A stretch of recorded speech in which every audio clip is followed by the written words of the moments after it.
প্রায় 2 মাস ধরে বকেয়া মজুরি, অবস্থান বিক্ষোভে সামিল আলিপুরদুয়ার জেলার জয়গাঁর তোরসা চা বাগানের শ্রমিকরা। জেলার মধু চা বাগানের পর জয়গাঁর তোরসা চা বাগানেও একই সমস্যার সম্মুখীন শ্রমিকরা। বৃহস্পতিবার সকালে তারা কাজে যোগ না দিয়ে বাগানের কারখানায় অবস্থান বিক্ষোভে সামিল হয়। সকাল থেকে ডুয়ার্সের বিভিন্ন এলাকায় বৃষ্টিতে জলমগ্ন জেলার একাধিক এলাকা। জলের প্রবল স্রোতে ভেসে গিয়েছে কালচিনি মালিবাড়ি এলাকার বেশ কয়েকটি ঘর। বাড়ি ছেড়ে দিতে বাধ্য হয়েছে বেশ কয়েকটি পরিবার। প্রবল বৃষ্টিতে জলমগ্ন কালচিনি ও হ্যামিল্টনগঞ্জের একাধিক ওয়ার্ড।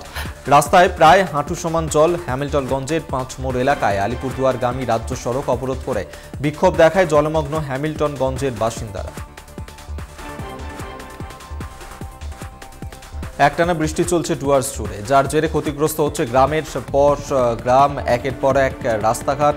কোথাও ক্ষতিগ্রস্ত হয়েছে সেতু, তৎপর প্রশাসন। এই মধ্যে জেলা প্রশাসনের তরফে ধূপগুড়ি মহকুমা শাসকের দপ্তরে ধূপগুড়ি এবং বানারহাট 2 ব্লকের আধিকারিকদের নিয়ে জরুরি বৈঠক করলেন জলপাইগুড়ি জেলা শাসক শামা পারভিন। বানারহাট ব্লকের অন্তর্গত সাঁকুয়াঝোড়া 1 নম্বর গ্রাম পঞ্চায়েত সূত্রে খবর, উত্তরডাঙ্গা পাড়া এলাকায় ক্ষতিগ্রস্ত হয়েছে সেতু।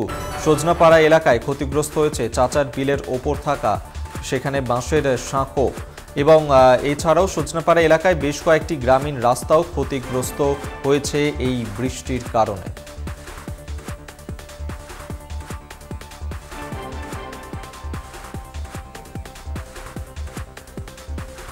মুখ্যমন্ত্রীর নির্দেশ উপেক্ষা করে শান্তিনিকেতনে বুলডোজার তাণ্ডব অব্যাহত। বোলপুর পুরসভার ফুটপাত উচ্ছেদ অভিযানে ভেঙে গুড়িয়ে দেওয়া হলো দোকান। পৌরসভার দখলমুক্ত অভিযান ঘিরে চাঞ্চল্যকর পরিবেশ শান্তিনিকেতনে। বোলপুর পুরসভার তরফ থেকে জানানো হচ্ছে, মানুষ স্বতঃস্ফূর্তভাবে দোকান সরিয়ে নিচ্ছেন। অনেক ব্যবসায়ীর অভিযোগ, রাস্তা থেকে অনেক দূরে অস্থায়ীভাবে ব্যবসা করেন তাঁরা। সামনে পুজো, কপালে চিন্তার ভাঁজ সকলের। যাত্রী বোঝাই বাসের পিছনে ধাক্কা একটি লরির, আহত মহিলা, শিশু ও 6-7 জন।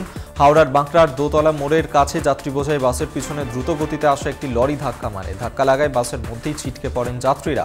আটক করা হয়েছে চালক সহ লরিটিকে। আহতদের উদ্ধার করে নিয়ে যাওয়া হয়েছে একটি বেসরকারি হাসপাতালে। ঘটনাস্থলে বাঁকড়া ফাঁড়ির পুলিশ। বাইক ধাক্কাকে কেন্দ্র করে উত্তেজনা, বেধড়ক মারধর 2 বাইক আরোহীকে। হাওড়ার বাঁকড়া বটতলা এলাকার ঘটনা। রাতে কাজ সেরে বাড়ি ফেরার সময় রাস্তা আটকে দাঁড়িয়ে থাকা ব্যক্তির গায়ে ধাক্কা মারে বাইক চালক। বাইকে দাঁড় করিয়ে ক্ষমা চাইতে গিয়ে আক্রান্ত 2 যুবক। বাইকের চাবি খুলে এলোপাথারি হামলা, মারধরে গুরুতর আহত 1 জন। রক্তাক্ত অবস্থায় তাঁকে নিয়ে যাওয়া হয় বাঁকড়ার একটি বেসরকারি হাসপাতালে। অভিযোগ, বাঁকড়া বটতলা এলাকায় বেশ কয়েকজন দুষ্কৃতী প্রতিদিন রাস্তা আটকে দাঁড়িয়ে থাকে, চলে দাদাগিরি। পুলিশের কাছে জানিয়েও কোনো সুরাহা হয়নি। ঘটনার অভিযোগ দায়ের করা হয়েছে ডোমজুরের বাঁকড়া ফাঁড়িতে। দুষ্কৃতীদের খোঁজে পুলিশ। তোলা না দেওয়ায় কৃষ্ণনগরের কোতোয়ালির নলুয়াপাড়ায় তৃণমূল নেতার বাড়ি ভাঙচুরের অভিযোগ। বুধবারই এলাকায় ভোট মিটেছে, তারপরই তৃণমূল বুথ সভাপতি সৌমিত্র সাহার বাড়ি লক্ষ্য করে বেশি রাতে ইটবৃষ্টি ও বাড়ি ভাঙচুরের অভিযোগ দুষ্কৃতীদের বিরুদ্ধে। জমি কেনাবেচার তোলা দিতে না পারায় তৃণমূল নেতার বাড়িতে কয়েকজন ভাঙচুর চালায় বলেই দাবি। তৃণমূল সমর্থকরাই তাণ্ডব চালায় বলে অভিযোগ সৌমিত্র সাহার। ঘটনাস্থলে পৌঁছে সৌমিত্র সাহার পরিবারের সঙ্গে কথা বলে পুলিশ।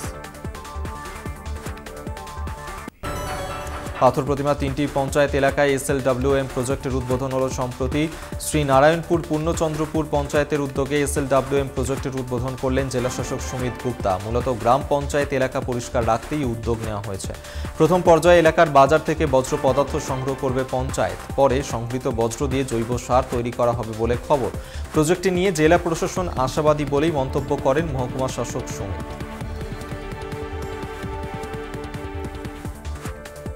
নন্দীগ্রামে এবার বাড়তি নজর রাজ্য সরকারের। এর আগে নন্দীগ্রামকে আইসি থানা ও মডেল থানা করা হয়েছিল। এবার সেই থানা ভেঙে 3টি থানা এবং 2টি পুলিশ ফাঁড়ি তৈরির প্রক্রিয়া শুরু হলো।